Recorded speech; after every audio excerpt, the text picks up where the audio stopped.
You have a compelling and detailed story. The draft you provided is a fantastic starting point, but it could be made more impactful for a YouTube audience. Let's condense it, make the language more direct, and use some classic storytelling techniques to heighten the drama and emotional stakes. I'll rearrange your script to create a tighter narrative flow and simplify some of the language for a US audience. I'll also add a more engaging, personal voice, as if you're talking directly to the viewer. Hey everyone, my name's Amanda, and I'm 32 years old.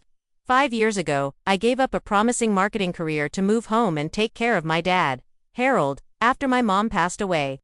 He's the sweetest guy, and he needed me. Today was supposed to be a celebration his 70th birthday. I spent weeks planning a party to make it special, but during the toast, my brother Derek stood up with a smirk, raised his glass, and said, "Pack your bags, loser. This house is going up for sale." My world shattered as everyone cheered. My dad just looked confused. I couldn't take it anymore. I walked out, pulled out my phone, and made one quick call. If you're watching this video, hit that like button, subscribe, and drop a comment telling me where you're from.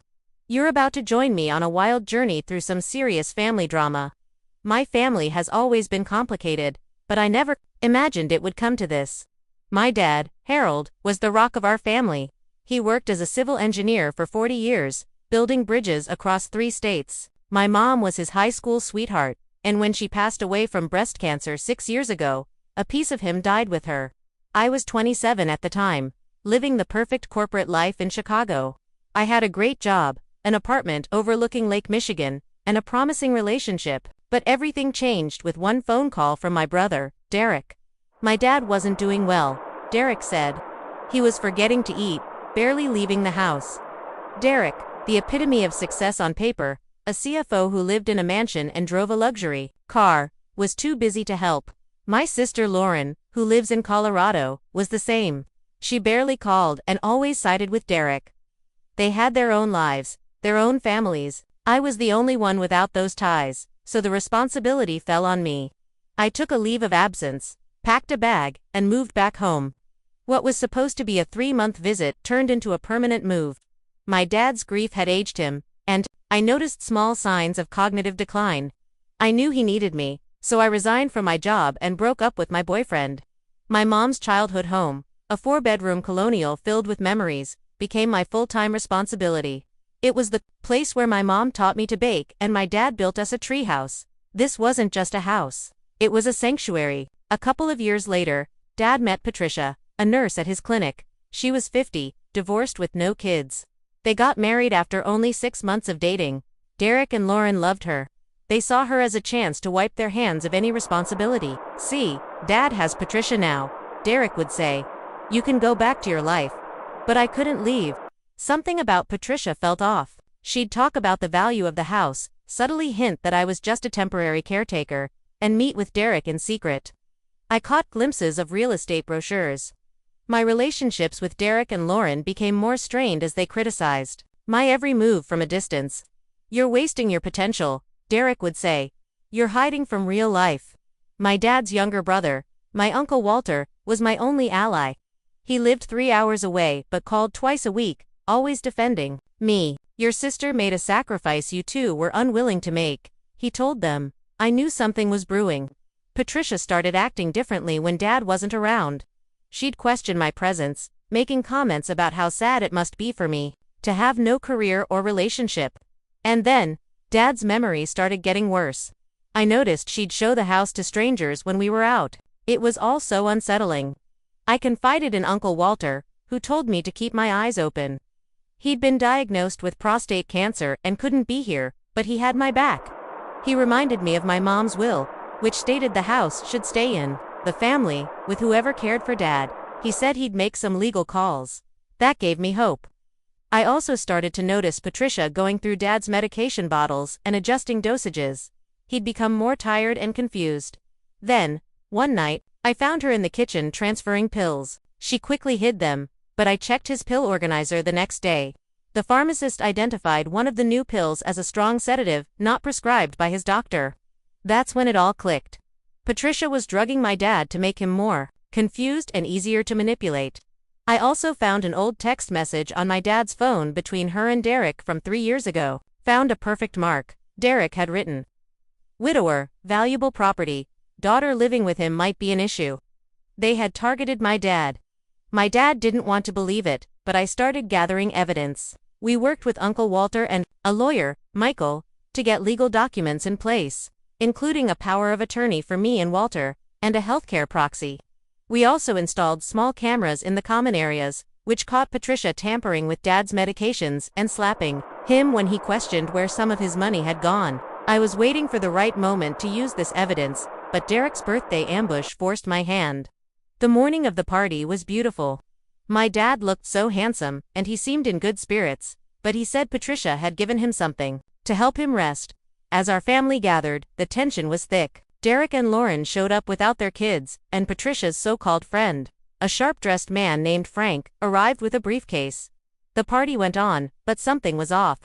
Dad kept calling Martha by my mom's name, and Patricia kept checking her watch. Then, during the toast, Derek stood up. As many of you know, he said with a smug smile, "This house has become too much for Dad to manage." He announced that Dad had signed over power of attorney to him and that they were selling the house and moving Dad to a senior living facility. "So, Amanda," he said, looking at me, "pack your bags, loser. This house is going up for sale." Applause filled the room as Patricia beamed. I looked at Dad, but he just looked bewildered. "But what about our trip to Lake Tahoe?" he asked, his voice small and confused. My heart shattered. They had planned this ambush, using his birthday as a cover. I couldn't stay. I walked out and made the call to Michael. "It's happening just like we feared," I told him. He told me he and Uncle Walter were already on their way with Dr. Caper, a geriatric specialist we'd secretly consulted. Back inside, I found Derek and Patricia passing around papers, ready to close the deal. "The paperwork stops now," I said, my voice shaking. "Dad is not selling this house." Derek laughed. "Too late, little sister. He already signed the papers." That's when Michael and Uncle Walter walked in with Dr. Caper. Michael introduced himself and calmly explained that we had video recordings and pharmacy records proving Patricia had been giving Dad unprescribed sedatives. Patricia's face went white. Then Walter revealed the text messages between Derek and Patricia, showing they had been in on the plan for years. Lauren, my sister, was shocked and disgusted. Dr. Caper stepped forward and offered to take a blood sample from Dad to prove he had been drugged. Patricia objected, but Michael explained that the healthcare proxy Dad signed gave me and Uncle Walter authority over his health decisions, superseding any power Derek thought he had. The house fell into chaos. The real estate agent, Frank, gathered his things and fled. Patricia, in a fit of rage, admitted to drugging Dad and conspiring with Derek to get her hands on the house. Derek tried to deny everything, but Michael revealed that he'd been siphoning thousands of dollars from Dad's accounts and that we had filed for a protective order to stop any property transactions. My dad, with a look of clarity and anger, looked at Patricia. "If you loved me, you wouldn't have drugged me." He told her to leave. When she was gone, he looked at Derek. "I want you to get out," he said. Derek left, too, and we were finally able to celebrate. It wasn't the birthday party we had planned, but it was a celebration of a family saved. 3 months have passed. Dad is doing so much better now that he's off the sedatives. The legal aftermath was swift. Patricia took a plea deal, and Derek faces charges of financial elder abuse.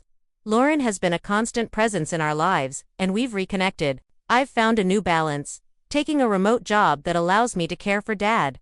Uncle Walter is in remission from his cancer and bought a house down the street.